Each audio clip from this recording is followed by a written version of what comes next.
यह कहानी है भानु और उसके गधे की।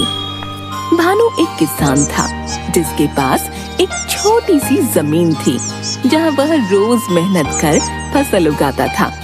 भानु के पास खेती करने के लिए एक गधा था जिसका नाम था चेतक। चेतक खेत में हल चलाता था। दिन भर की मेहनत के बाद भानु चेतक के पास बैठकर बातें किया करता था। खेत जोतने के बाद खेत के एक तरफ पेड़ की ठंडी छांव में चेतक से बात करते हुए। हाँ भाई दोस्त चेतक, आज का काम तो हो गया। धन्यवाद दोस्त मेरा साथ देने के लिए। धन्यवाद। अब तुम थक गए होगे, आराम कर लो। भानु बहुत ही खुश और संतुष्ट था, लेकिन भानु की खुशी उसके पड़ोसी विक्रम से देखी नहीं जाती थी। विक्रम वैसे तो बहुत अमीर था, उसका खेत भी बड़ा था और उसके पास खेत जोतने के लिए मशीन भी थी, लेकिन वह हमेशा यही सोचता था कि आखिर ये भानु इतनी छोटी सी जमीन पर खेती करके खुश कैसे रहता है। मेरी जमीन इतनी बड़ी है और मेरा अनाज भी ज्यादा हुआ था, फिर भी उन पैसों से मैं संतुष्ट नहीं हो पाता। शायद ये गधा उसकी खुशी का कारण है। जब देखो गधे से बातें करता रहता है।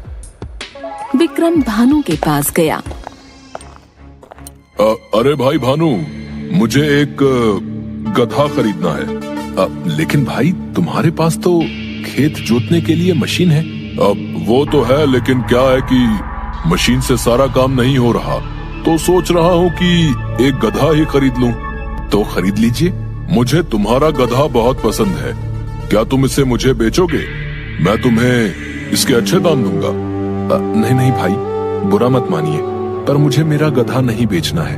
आप कृपया करके कोई और गधा ढूंढ लीजिए। विक्रम अपने खेत लौट आया और वह सोचने लगा, हो न हो इसके गधे में ही कुछ बात है जो भानु इसे बेचना नहीं चाहता। लेकिन मैं तो इसके गधे को पाकर ही रहूंगा। अगर इसकी जमीन ही नहीं रही तो ये खेती कैसे करेगा और अपना गधा मुझे बेच देगा। उस रात विक्रम ने छुपकर भानु के सारे खेत जला दिए। अगले दिन जब भानु ने अपने खेत देखे तो वह फूट फूट कर रोने लगा। हे भगवान, ये क्या कर दिया? अब मैं खेती कैसे करूंगा?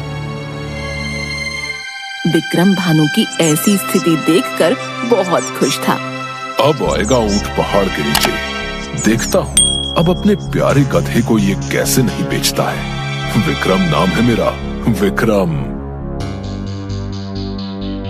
कुछ दिन बीत चुके हैं और भानु अपने पास जमा सिक्के गिन रहा है। मेरे पास तो सिर्फ 15 ही चांदी के सिक्के हैं। इससे तो सिर्फ कुछ समय और मेरा घर चल पाएगा। मुझे चेतक को बेच देना चाहिए। उसका नया मालिक उसे भरपेट खाना तो खिला पाएगा। ऐसा सोच भानु चेतक को लेकर बाजार की ओर निकल पड़ा। भानु के हाथ में सिक्कों की पोटली थी। कुछ समय चलने के बाद भानु ने सोचा, मेरे पास सिर्फ 15 चांदी के सिक्के हैं। अगर ये भी कोई लूट ले तो मेरे पास कुछ नहीं बचेगा। बेहतर ये है कि मैं इस पोटली को चेतक के गले में बांध दूं। भानु ने सिक्के की पोटली चेतक के गले में बांध दी। कुछ दूर चलकर भानु एक ढाबे पर रुका। उसने वहाँ कुछ खाने का निर्णय लिया और चेतक को बाहर एक पेड़ से बांध दिया। जब भानु खाना खा रहा था तभी ढाबे का मालिक बाहर आया और वह चेतक की ओर ही देख रहा था। तभी चेतक के गले से एक चांदी का सिक्का गिरा। ढाबे का मालिक चौंक गया। अरे ये क्या? चांदी का सिक्का देने वाला गधा। तभी एक और सिक्का नीचे गिरा। अब तो ढाबे के मालिक को विश्वास हो गया कि हो न हो ये एक जादुई गधा है। अरे ये जादुई गधा है। शायद इसके बारे में इसके मालिक को नहीं पता। भानु चेतक के पास पहुंचा और चेतक की रस्सी खोलने लगा। तभी ढाबे का मालिक भी वहां आ गया। अब क्या आप ये गधा बेचना चाहते हो? हाँ श्रीमान, बेचना तो है, पर बहुत प्यारा है मुझे ये। मेरा सुख दुख का साथी है, पर मजबूर हूँ। क्या आपको ये खरीदना है? अब हाँ हाँ क्यों नहीं। मैं इस गधे के 1200 चांदी के सिक्के दे सकता हूँ। क्या 1200 चांदी के सिक्के? हाँ हाँ दे दीजिए। ठीक है, मुझे सौदा मंजूर है। भानु को गधे के बदले 1200 चांदी के सिक्के मिले। सिक्के लेकर भानु मंडी गया और उसने 4 भैंसें खरीदी। भानु बहुत खुश था। वह भैंसें लेकर गांव लौटा।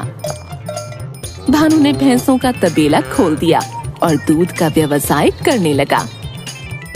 धीरे धीरे भानु अमीर हो गया और उसका पड़ोसी ईर्ष्या के मारे मरा जा रहा था।